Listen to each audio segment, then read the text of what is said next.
Epstein ஃபைல்ஸ்ன்றது Epstein யாரோடலாம் தொடர்பில் இருந்தார், அவர் என்னெல்லாம் பேசினார், என்னெல்லாம் செஞ்சார், யாருக்கெல்லாம் மெயில் அனுப்பினார், எல்லாத்தையும் ரிலீஸ் பண்ணியிருக்காங்க. அதான் எப்ஸ்டீன் ஃபைல்ஸ். விக்டிம் சொல்கிற விஷயம் என்னென்னா, நிறைய பெண்கள் பாதிக்கப்பட்டிருக்காங்க, 100க்கும் மேற்பட்ட பெண்கள் பாதிக்கப்பட்டிருக்காங்க, அதில் மைனர்ஸும் இருக்காங்க அப்படின்றது தான் அவங்களோட வாதமாக இருக்குது. எனக்கு தெரிஞ்ச அவங்க எல்லா டாக்குமெண்ட்ஸையும் கண்டிப்பாக ரிலீஸ் பண்ணியிருக்க மாட்டாங்க. கொஞ்சம் பார்த்து கவனமாக நிறைய விஷயங்களை அவங்க வெளியே விடாமல் ஸ்டாப் பண்ணியிருப்பாங்கன்னு தான் நினைக்கிறேன். இப்போ இன்னொன்று நம்ம புரிஞ்சுக்கணும், எப்ஸ்டீன் ஃபைலில் ஒருத்தரோட பேர் இருக்குது அப்படின்றதுக்காகவே அவர் மோசமானவர், குற்றம் செஞ்சுருக்காருன்னு நம்ம சொல்ல முடியாது. ட்ரம்ப் எடுத்துக்கிட்டோம்னா, ட்ரம்ப்போட நேம் பார்த்தோம்னா 38,000 டைம்ஸ் என்னமோ எப்ஸ்டீன் ஃபைல்ஸில் மென்ஷன் பண்ணப்பட்டிருக்கு அப்படின்ற மாதிரி சொல்கிறாங்க. அதுக்குன்னு ட்ரம்ப் ஏதோ தவறு பண்ணியிருக்காருன்ற மாதிரி நம்ம பார்த்துட முடியாது. நியூயார்க் டைம்ஸில் இந்த டேட்டாவை சொல்கிறாங்க. எப்ஸ்டீனுக்கு நிறைய தொடர்புகள் இருக்குது, நிறைய முக்கியமான ஆட்களோட கான்டாக்ட்ஸ் இருக்குது. சில நேரங்களில் அவங்கள பிளாக்மெயில் பண்ணவும் சில இன்ஃபர்மேஷனை எப்ஸ்டீன் யூஸ் பண்ணியிருக்கார் அப்படின்ற மாதிரி சொல்கிறாங்க. குறிப்பாக பில் கேட்ஸை எப்ஸ்டீன் பிளாக்மெயில் பண்ணார் அப்படின்ற மாதிரி. ஸோ நாம் சாம்ஸ்கின்றவர் ஒரு கம்யூனிசம், சோஷியலிசம் பேசிட்டு இருக்கக்கூடிய ஒரு உலக புகழ் பெற்ற ஒரு இன்டலெக்சுவல். அவரோட இவர் க்ளோஸாக இருந்திருக்காரு. அப்போ நாம் சாம்ஸ்கியோடையும் இவருக்கு பேச முடியுது, ஸ்டீஃபன் ஹாக்கின்ஸோடையும் இன்ட்ராக்ட் பண்ண முடியுது, பெரிய ஒரு சயின்டிஸ்ட்டு. பொலிட்டிஷியன்ஸோடையும் இவருக்கு இன்ட்ராக்ட் பண்ண முடியுது, பெரிய பெரிய பிஸ்னஸ் மேனோடையும் இன்ட்ராக்ட் பண்ண முடியுது. ஸோ அந்த ஒரு ஸ்கில் வந்து எப்ஸ்டீன் கிட்ட இருக்குது. அவங்களை என்டர்டெயின் பண்ணுன்ற இடத்துல வரும்போது நிறையா தவறான விஷயங்களும் அவர் செய்கிறார். நிறையா பெண்கள் அங்கே உள்ள ரெக்ரூட் பண்ணி உள்ளே கொண்டு வராரு, அவங்கள அப்யூஸ் பண்ணுறாரு. இந்த லேட்டஸ்ட்டாக ரிலீஸ் ஆன பேட்சில் பிரின்ஸ் ஆண்ட்ரூவோட ஃபோட்டோ ரிலீஸ் ஆகுது. அதில் பார்த்தா ஒரு பெண் வந்து தரையில் படுத்திருக்காங்க. இவர் அந்த பெண் மேலே முட்டு போட்டு இருக்கிற மாதிரி ஒரு ஃபோட்டோ ஒன்று இருக்குது. அஃப்கோர்ஸ் அவங்க எல்லாம் ட்ரெஸ்லாம் போட்டு தான் இருக்காங்க.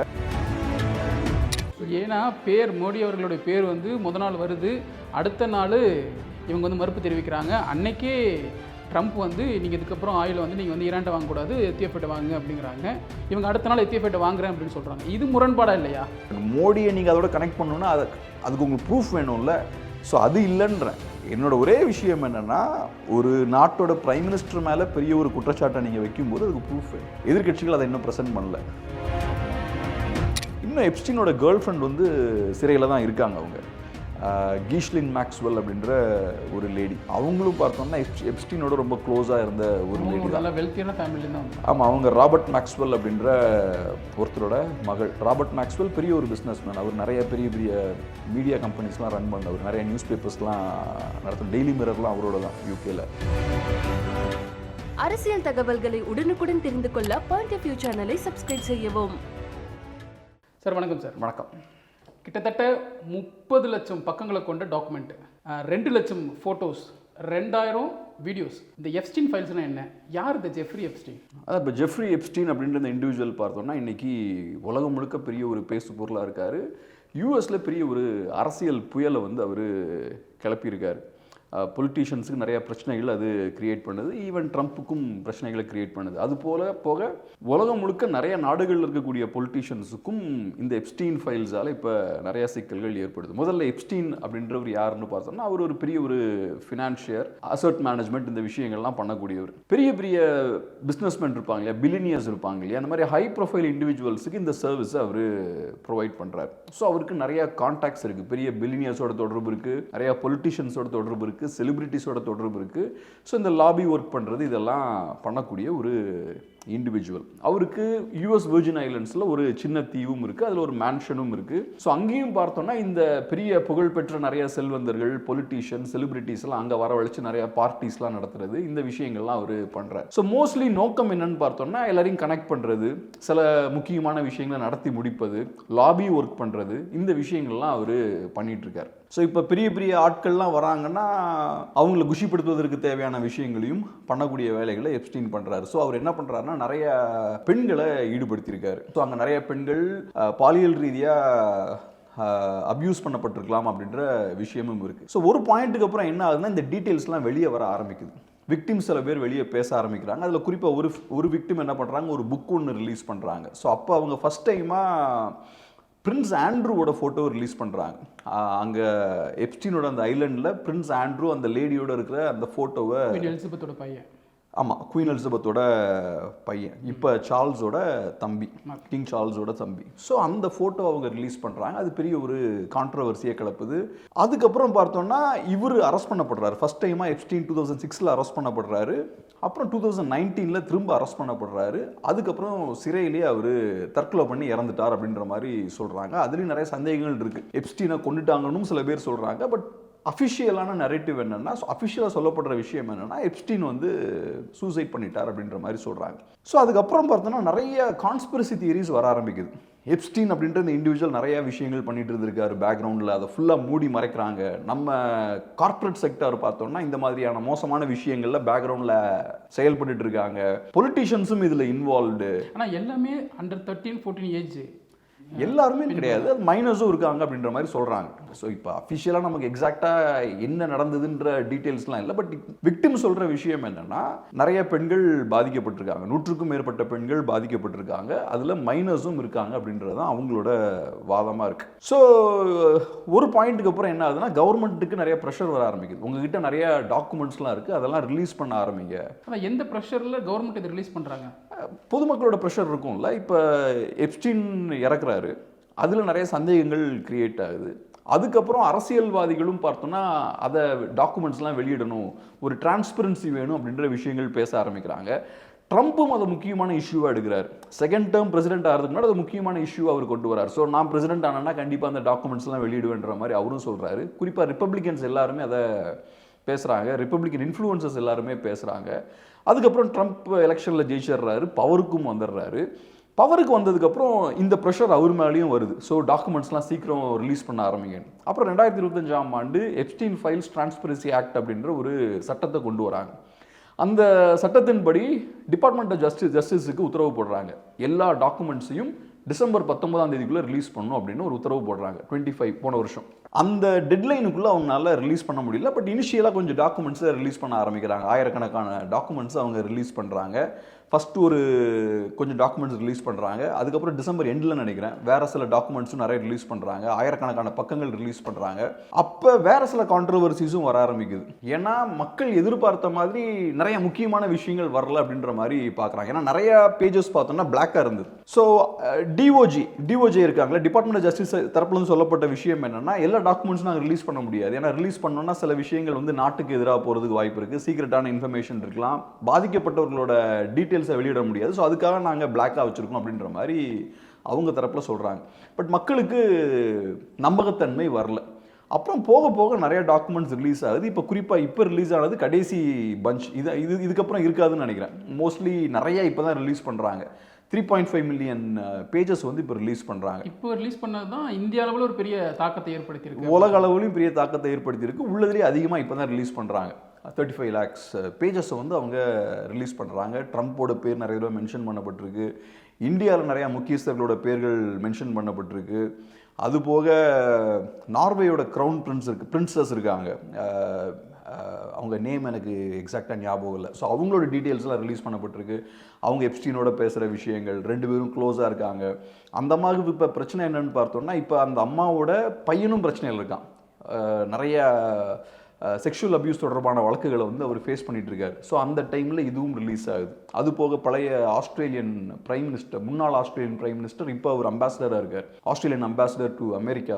அவரோட நேம் இருக்குது. முக்கியமான டிப்ளமேட்ஸோட பெயர்கள் இருக்குது. பெரிய பெரிய வெல்த்தி இண்டஸ்ட்ரியலிஸ்டோட பெயர்கள் இருக்குது.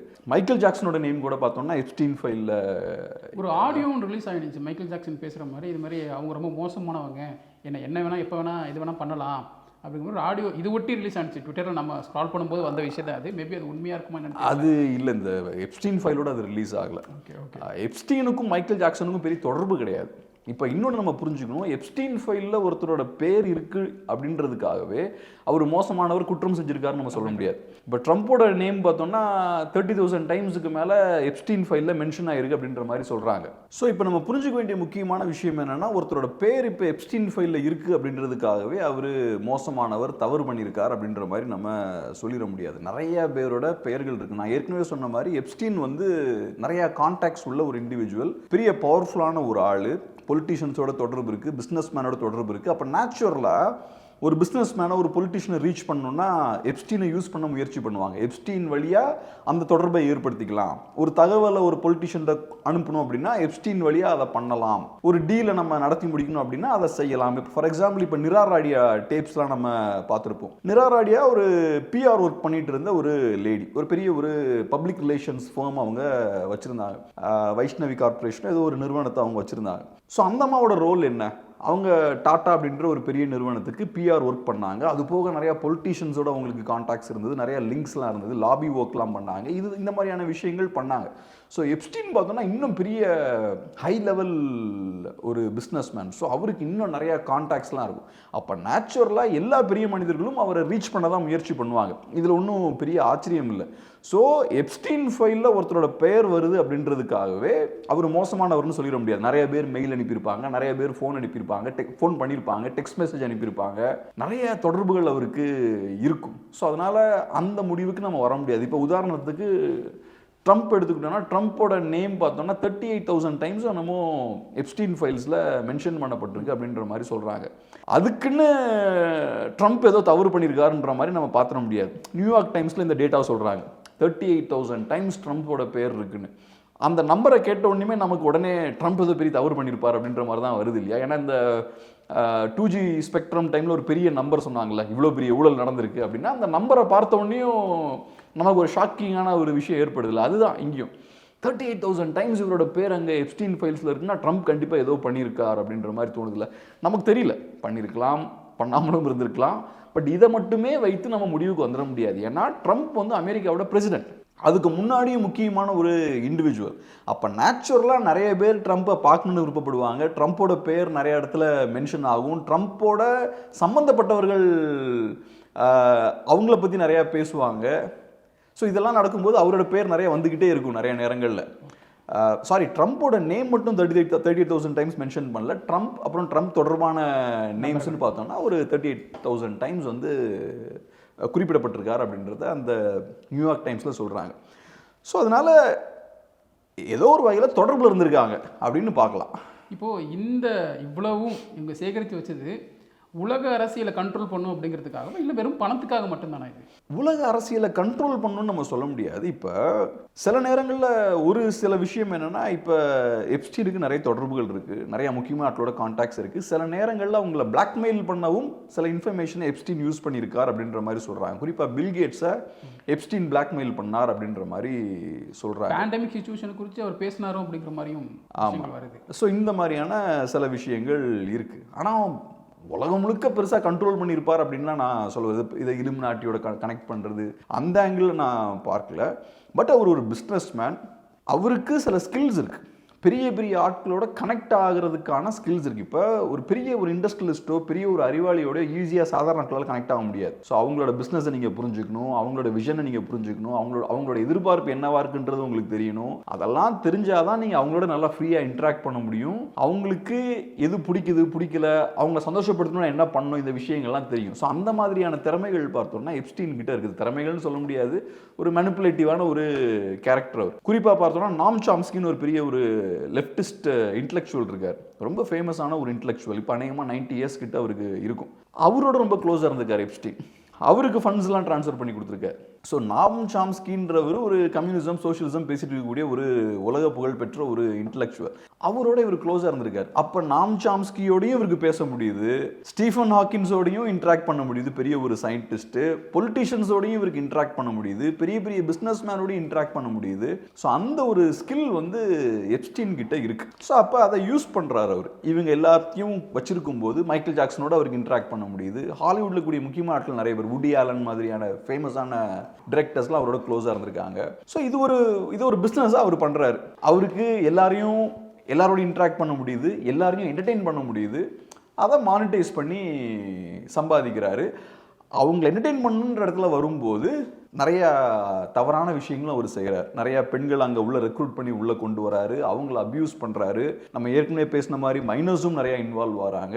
ஸோ அந்த இடத்துல பார்த்தோம்னா பெரிய தவறுகளும் நடக்குது. குறிப்பாக இப்போ இந்த லேட்டஸ்ட்டாக ரிலீஸ் ஆன பேட்சில் பிரின்ஸ் ஆண்ட்ரூவோட ஃபோட்டோ ரிலீஸ் ஆகுது. அதில் பார்த்தா ஒரு பெண் வந்து தரையில் படுத்திருக்காங்க. இவர் அந்த பெண் மேலே முட்டு போட்டு இருக்கிற மாதிரி ஒரு ஃபோட்டோ ஒன்று இருக்குது. அஃப்கோர்ஸ் அவங்க எல்லாம் ட்ரெஸ்லாம் போட்டு தான் இருக்காங்க, பட் இருந்தாலும் அந்த மாதிரியான ஒரு ஃபோட்டோ வருது. ஏற்கனவே பிரின்ஸ் ஆண்ட்ரூ மேலே நடவடிக்கை எடுத்திருக்காங்க. அவரோட அந்த பட்டத்தெல்லாம் பறிச்சிட்டாங்க. பிரின்ஸ்ன்ற பட்டம், அப்புறம் டியூக்குன்ற பட்டம், இதெல்லாம் பறிச்சிட்டாங்க. அப்புறம் அவருக்கு ஒரு மேன்ஷனும் அங்கே வின்சர் பேலஸ் பக்கமே ஒரு பெரிய ஒரு ஃபேமஸான ஒரு மேன்ஷன், அதோட நேம் ஞாபகம் இல்லை. ஸோ அந்த மேன்ஷன்ல இருந்தும் அவரை வெளியேற்றிட்டாங்க. இப்போ அங்கேருந்தும் அவர் வெளியேற்றப்பட்டிருக்கார். ஸோ அவர் நிறையா பின்னடைவுகள் இதனால் அவர் ஃபேஸ் பண்ணுறாரு. ஸோ இந்த விஷயங்கள் இப்போ நடந்துட்டுருக்கு. இப்போ தான் இந்த விஷயம் வந்து இந்திய அளவில் பேசப்படுறதுக்கான முக்கியமான காரணம் இப்போ மோடியோட பேர்கள் அதில் வந்திருக்கு அப்படிங்கிறனால தான் பார்லிமெண்ட்லேயும் காங்கிரஸ் பார்ட்டி வந்து இது ஒரு பெரிய ஒரு இஷ்யூவாக முன்னெடுத்து வச்சுருக்காங்க.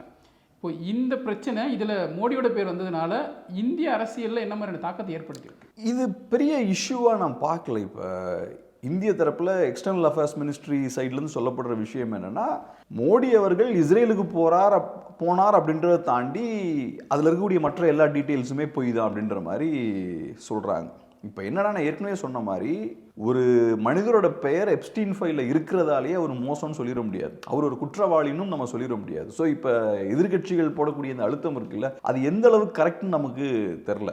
ஸோ ஏன்னா மோடி அவர்களுடைய பேர் வந்து முதல் நாள் வருது, அடுத்த நாள் இவங்க வந்து மறுப்பு தெரிவிக்கிறாங்க. அன்னைக்கே ட்ரம்ப் வந்து நீங்கள் இதுக்கப்புறம் ஆயில் வந்து நீங்கள் வந்து ஈரான்ட்ட வாங்கக்கூடாது, எத்தியோப்பியாட்ட வாங்க அப்படிங்கிறாங்க. இவங்க அடுத்த நாள் எத்தியோப்பியாட்ட வாங்குறேன் அப்படின்னு சொல்கிறாங்க. இது முரண்பாடா இல்லையா? இது வந்து சாதாரண விஷயம். இதுக்கு முன்னாடி ஈரான் கிட்ட என்ன வாங்காதீங்கன்னு சொல்லியிருக்காங்க. இதுக்கு முன்னாடி அமெரிக்கன்ஸ் தான் நம்மளை வெனிசுவேலா கிட்ட என்ன வாங்காதீங்கன்னு இருக்காங்க. இப்போ ரஷ்யாட்டிருந்து வாங்காதீங்கன்னு சொல்கிறாங்க. அமெரிக்கா நிறைய நாடுகள் மேலே நிறைய அழுத்தங்கள் போடுறதுன்றது சாதாரண விஷயம், ரெகுலராக நடந்துட்டு இருக்க விஷயம். ரெண்டாவது, எப்ஸ்டீன் ஃபைல்ஸை ரிலீஸ் பண்ணது டிபார்ட்மெண்ட் ஆஃப் ஜஸ்டிஸ், ஓகேவா? ஸோ அமெரிக்காரங்க தான் ரிலீஸ் பண்ணுறாங்க. அதனால அந்த ஃபைல்ஸில் என்னெல்லாம் இருக்குன்றத அதை ரிலீஸ் பண்ண தான் ட்ரம்ப் பார்க்கணுன்னு அவசியம் கிடையாது, ரைட்? அது ஏதோ ஒரு வகையில் அமெரிக்கன் கவர்மெண்ட்டுக்கு அந்த ஃபைல்ஸு கிட்ட அக்சஸ் இருக்குது டெஃபினட்டாக. அதனால இதை வச்சு பிளாக்மெயில் பண்ணிக்காங்க. சொன்னீங்கல்ல, அந்த ஃபைல் ரிலீஸ் ஆகுது, அதுக்கப்புறம் இதெல்லாம் போடுறாங்க. ஸோ அந்த ரிலீஸுக்கும் அதுக்கும் என்ன சம்மந்தம் இருக்குன்னு எனக்கு தெரில. இல்லை, ஒருவேளை மோடி அவர்கள் மிரட்டப்படுறாரோ அப்படிங்கிற மாதிரி அப்படி நம்ம அசியூம் பண்ண முடியாதுல்ல, ஏன்னா ஒரு நாட்டோட பிரைம் மினிஸ்டர் அவர். ஸோ அது மாதிரி எப்படி மோடியோ அதே மாதிரி தான் உலகில் இருக்கிற எல்லா தலைவர்களையும் அவங்க மிரட்டுறாங்க. அதுக்காக சொல்ல வரேன். யாரை மிரட்டுறாங்க தெரியலையே நமக்கு, அதுக்கெல்லாம் ப்ரூஃப் இல்லைல்ல. இப்போ மிரட்டுறாங்கன்னா நமக்கு அதுக்கு ப்ரூஃப் வேணும்ல. இப்போ நம்ம பார்க்குறது சில முக்கியமான தலைவர்கள் இன்வால்வ் ஆகியிருக்காங்க. குறிப்பாக பிரிட்டனில் ஒரு முக்கியமான ஒரு முன்னாள் மினிஸ்டர்னு நினைக்கிறேன், அவர் எப்ஸ்டீன்றது பணம் வாங்கியிருக்கிறதெல்லாம் குறிப்பிடப்பட்டிருக்கு. எப்ஸ்டீனோட ரொம்ப க்ளோஸாக இருக்கார் அப்படின்றது வெளிப்பட்டிருக்கு. ஸோ அவர் ரிசைன் பண்ணிட்டார். அவர் போஸ்ட்டெல்லாம் ரிசைன் பண்ணிவிட்டு அப்பாலஜியும் தெரிவிச்சிருக்கார். அஃப்கோர்ஸ் எனக்கு பணம் வாங்கின ஞாபகம் இல்லைன்றாரு, பட் இந்த விஷயங்கள்லாம் அவர் பண்ணுறாரு. பட் இங்கே என்ன நடந்திருக்குன்னா, அனில் அம்பானி இன்வால்வ் ஆகிருக்கார். அனில் அம்பானி நிறைய மெசேஜ் அனுப்பியிருக்காரு, மெயில் அனுப்பியிருக்காரு, அதெல்லாம் தெரிய வருது. மோஸ்ட்லி அந்த மெசேஜ் மெயிலெலாம் பார்க்கும்போது புரிகிறது என்னென்னா, பொலிட்டிக்கலாக காய்களை நகர்த்த முயற்சி பண்ணுறார். அந்த ஃபைல்ஸ் உண்மை அப்படின்ற பட்சத்தில் நம்ம புரிஞ்சுக்கிறது இதுதான். இந்த மாதிரி ஸ்டீவ் பேனன் அப்படின்ற ஒரு அட்வைசர் ட்ரம்ப்புக்கு இருந்தார். மோடி ஆட்களை மீட் பண்ணுறதுக்கு, ஸ்டீவ் பேனனோட மீட்டிங் அரேஞ்ச் பண்ணுறதுக்கு எப்ஸ்டீன் வந்து முயற்சிகள் எடுக்கிறாரு. அதே மாதிரி இஸ்ரேல் விவகாரத்துலேயும் எப்ஸ்டீன் வந்து இன்வால்வ் ஆகி சில விஷயங்கள் பண்ணுறாரு.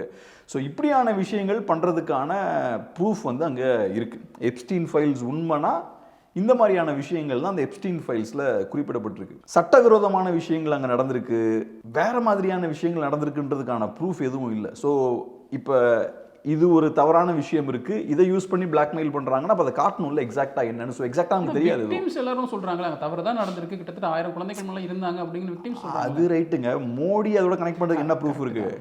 அங்கே தப்பான இங்கே இந்தியாவில் அதானே பேசிகிட்டு இருக்காங்க. இந்தியாவில் எதிர்கட்சிகள் அதை தானே சொல்கிறாங்க. இப்போ மோடியை நீங்கள் அதோட கனெக்ட் பண்ணணுன்னா அதுக்கு உங்களுக்கு ப்ரூஃப் வேணும்ல. ஸோ அது இல்லைன்றேன். என்னோட ஒரே விஷயம் என்னென்னா, ஒரு நாட்டோட பிரைம் மினிஸ்டர் மேலே பெரிய ஒரு குற்றச்சாட்டை நீங்கள் வைக்கும்போது அதுக்கு ப்ரூஃப் வேணும். எதிர்கட்சிகள் அதை இன்னும் ப்ரெசென்ட் பண்ணல.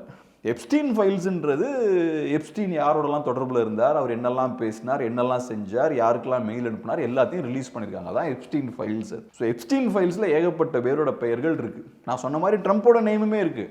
ஸோ அதனால இன்ஃபேக்ட் நீங்கள் பார்த்தீங்கன்னா ட்ரம்ப்புக்கு இது நிறைய சிக்கல்னு சொல்லலாம். ஏன்னா இப்போ பேக் ஃபயர் ஆயிருக்கு இந்த விஷயமே. ஆமாம், ட்ரம்ப்புக்கு இப்போ பார்த்தோம்னா உள்ளூரில் நிறைய பிரச்சனைகள்லாம் இருக்குது. அவருக்கு எதிரான ஒரு மனநிலையும் இப்போ கிரியேட் ஆகுது. ஒப்பீனியன் போல்ஸ்லாம் பார்க்கும்போது இந்த அவரோட அப்ரூவல் ரேட்டிங்ஸ்லாம் இப்போ கம்மியாயிட்டு இருக்குது, சப்போர்ட் கம்மியாயிட்டு இருக்குது. குறிப்பாக இப்போ அமெரிக்கர்கள் நிறைய பேர் ட்ரம்ப் இந்த மாதிரி எல்லா நாடுகளையும் சண்டைக்கு போகிறது தவறு அப்படின்ற மாதிரி பார்க்க ஆரம்பிச்சிருக்காங்க.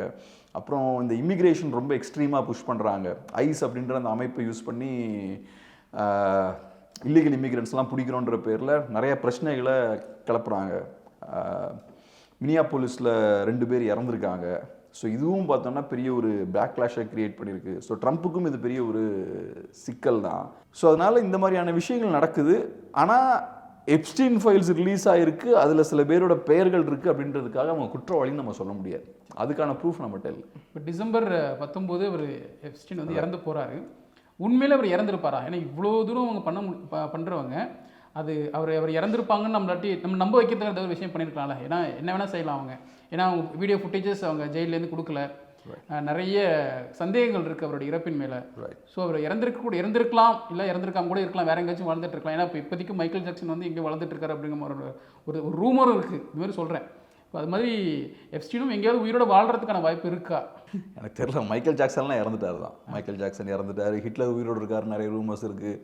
அதெல்லாம் சும்மா. இப்போ என்னென்னா எல்லாத்துக்கும் கான்ஸ்பிரசி தியரிஸ் நிறையா இருக்கும். இந்த கான்ஸ்பிரசி தியரிஸ்லாம் நம்ம நம்பி எதுவும் பேசிகிட்டு இருக்க முடியாது. ஸோ மைக்கேல் ஜாக்சனை சுற்றி ஏகப்பட்ட கான்ஸ்பிரசி தியரிஸ் வந்துட்டு இருந்தது. எப்ஸ்டீன் பொறுத்தளவில் சில சந்தேகங்கள் இருக்குது. ஏன்னா நீங்கள் சொன்ன மாதிரி வீடியோ ஃபுட்டேஜ் இல்லை. அவர் ஒரு முக்கியமான புள்ளின்றது எல்லாருக்கும் தெரியும். எப்ஸ்டீனை பொறுத்தளவில் எல்லாரோடையும் கனெக்டடாக இருக்கார். ஸோ அவர் சில பேருக்கு எதிராக திரும்புறதுக்கும் வாய்ப்பு இருக்குது. ஸோ மேபி சில பெரிய பணக்காரர்கள், பெரிய பலம் படைத்தவர்கள் எப்ஸ்டீன் நமக்கு எதிராக திரும்புறதுக்கு வாய்ப்பு இருக்குன்ற மாதிரி கூட பார்த்துருக்கலாம். தெரில, இதெல்லாம் நமக்கு தெரில. ஸோ அதனால் எப்ஸ்டீனோட டெத்தில் நிறைய சந்தேகங்கள் இருக்குது. அவர் நார்மலாக இறக்கல. ஒரு சிறையில் இருக்கும்போது அவர் தூக்கு மாட்டி சாகிறாருன்னா அது சாதாரணமாக நடக்காது. இப்போ ஒருத்தரை பாதுகாப்பாக வச்சுக்கணும்னு நினச்சாங்கன்னா அதெல்லாம் நடக்காது. அதெல்லாம் ஃபுல் கேர்ஃபுல்லாக கவனமாக வைப்பாங்க. ஸோ அப்படி இருக்கும்போது எப்படி இது நடந்தது, இவங்களெல்லாம் மீறி நடந்துருச்சா, அது நமக்கு தெரியல. ஆனால் சந்தேகங்கள் இருக்கான்னா கண்டிப்பாக சந்தேகங்கள் இருக்குது. இன்னும் எப்ஸ்டீனோட கேர்ள் ஃப்ரெண்ட் வந்து சிறையில் தான் இருக்காங்க. அவங்க கீஷ்லின் மேக்ஸ்வெல் அப்படின்ற ஒரு லேடி. அவங்களும் பார்த்தோம்னா எப்ஸ்டீனோட ரொம்ப க்ளோஸாக இருந்த ஒரு லேடி. நல்ல வெல்த்தியான ஃபேமிலியில தான். ஆமாம், அவங்க ராபர்ட் மேக்ஸ்வெல் அப்படின்ற ஒருத்தரோட மகள். ராபர்ட் மேக்ஸ்வெல் பெரிய ஒரு பிஸ்னஸ் மேன். அவர் நிறைய பெரிய பெரிய மீடியா கம்பெனிஸ்லாம் ரன் பண்ணவர், நிறைய நியூஸ் பேப்பர்ஸ்லாம் நடத்தும். டெய்லி மிரர்லாம் அவரோட தான் யூகேல. ஸோ மிகப்பெரிய ஒரு பிஸ்னஸ் மேன். இந்த அம்மாவுக்கு அது வழியாக தான் கான்டாக்ட்ஸ்லாம் ஏற்பட்டுருக்கு. அவங்க அப்பா வழியாக தான் எப்ஸ்டீனையுமே அவங்க மீட் பண்ணுறாங்க 80s எண்டில் அப்படின்ற மாதிரி சொல்கிறாங்க. ஸோ ஒரு பணக்கார பெண்ணாக இருந்தால் நேச்சுரலாக நீங்களும் நிறைய கான்டாக்ட்ஸ்லாம் வச்சுருப்பீங்க. ஸோ அப்போ எப்ஸ்டீனும் இவங்களும் சேரும்போது வசதியாக போகுது. அவங்களுக்கும் நல்லா அந்த பணக்கார சர்க்கிள்குள்ளே எப்படி மிங்கிள் ஆகணும்னு தெரியும். எப்ஸ்டீனும் அதுக்கேற்ற ஆள் தான். அப்போ 2 பேரும் கரெக்டாக ஒன்றி போகுது. ஸோ இப்போ கீஷ்லின் மேக்ஸ்வெல் உள்ளே இருக்காங்க. இப்போ எப்ஸ்டீன் இறந்துட்டார், இன்னும் இவங்க உயிரோட தான் இருக்காங்க. அநேகமாக இன்னொரு 20 இயர்ஸ் அவங்க ஜெயிலில் இருப்பாங்கன்னு நினைக்கிறேன். ஸோ அதனால் எப்ஸ்டீனை பொறுத்தளவில் அஃப்கோர்ஸ் நிறைய சந்தேகங்கள் இருக்குது. அதை வச்சு நிறைய நம்ம கட்டுக்கதைகள், ரூமர்ஸ்லாம் நம்ம ஸ்ப்ரெட் பண்ண முடியாதுல்ல. என்ன எக்ஸாக்டாக நடந்ததுன்னு நமக்கு தெரில. இது என்ன மாதிரி விஷயமா போய் அடுத்த கட்டமாக நவரும்னு நினைக்கிறீங்க? எனக்கு தெரிஞ்சு அவங்க எல்லா டாக்குமெண்ட்ஸையும் கண்டிப்பாக ரிலீஸ் பண்ணியிருக்க மாட்டாங்க. கொஞ்சம் பார்த்து கவனமாக நிறைய விஷயங்களை அவங்க வெளியே விடாமல் ஸ்டாப் பண்ணியிருப்பாங்கன்னு தான் நினைக்கிறேன். ஏன்னா எல்லா டாக்குமெண்ட்ஸையும் ஃப்ரீயாக ரிலீஸ் பண்ணவும் முடியாது இல்லையா. ஸோ ஏற்கனவே அந்த ஃபஸ்ட் பேட்ச்லாம் ரிலீஸ் பண்ணும்போது நான் சொன்ன மாதிரி நிறைய ஃபோட்டோஸ்லாம் ப்ளர் பண்ணி வச்சுருந்தாங்க, ஃபேஸ் எல்லாம் கவர் பண்ணியிருந்தாங்க, பேஜஸ்லாம் ஃபுல்லாக பிளாக் பண்ணி வச்சுருந்தாங்க. ஸோ ஏதோ ஒரு ப்ராசஸ் அங்கே போயிருக்கு. எல்லா டாக்குமெண்ட்ஸையும் அவங்க ரிலீஸ் பண்ணல. கேட்டால் இல்லை நாங்கள் சென்சிட்டிவான கண்டென்ட் தான் ரிலீஸ் பண்ணல, அது இதுலாம் சொல்கிறாங்க. பட் அதை தாண்டி சில விஷயங்களை ஸ்டாப் பண்ணிடுறதுக்கான வாய்ப்பும் இருக்குது. ஸோ அந்த ஒரு கோபம் இப்பயும் மக்கள்கிட்ட இருக்குது. ரெண்டாவது 35 lakh பேஜஸ் சைஸுக்கு நீங்கள் டாக்குமெண்ட்டு ரிலீஸ் பண்ணுறீங்க. இதெல்லாம் ப்ராசஸ் பண்ணுறது ரொம்ப கஷ்டம். அவ்வளோ பேஜஸ்லாம் உட்காந்து படித்து டீட்டெயில்டாக எடுக்கிறது. ஸோ இப்போ நிறைய டீம்லாம் அதெல்லாம் கேர்ஃபுல்லாக அனலைஸ்லாம் பண்ணுறாங்க. வேறு ஏதாவது ப்ரூஃப் அதில் கிடைக்குமான்ற மாதிரிலாம் அனலைஸ் பண்ணிகிட்டு இருக்காங்க. ஸோ இந்த மாதிரி சொல்லப்படுற இன்னொரு விஷயம் என்னென்னா, இப்படி நிறைய பேஜஸை டம்ப் பண்ணுறதுக்கான காரணம் என்னென்னா, அதில் கடலுக்குள்ளே உள்ளே இறங்கி ஒரு முத்து கண்டுபிடிக்கிறது கஷ்டம் இல்லை. ஸோ உள்ளுக்குள்ளே டீட்டெயில்டான சில விஷயங்கள் இருந்தாலும் நீங்கள் 35 மில்லியன் பேஜஸை நீங்கள் தூக்கி போடுறீங்கன்னா அதுக்குள்ளே போய் நோண்டி எடுத்து கரெக்டாக கண்டுபிடிக்கிறதும் கஷ்டம். ஒரு மனுஷனால் எவ்வளோ பேஜ் படிக்க முடியும்? 35 மில்லியன்றதெல்லாம் சாதாரண விஷயம்.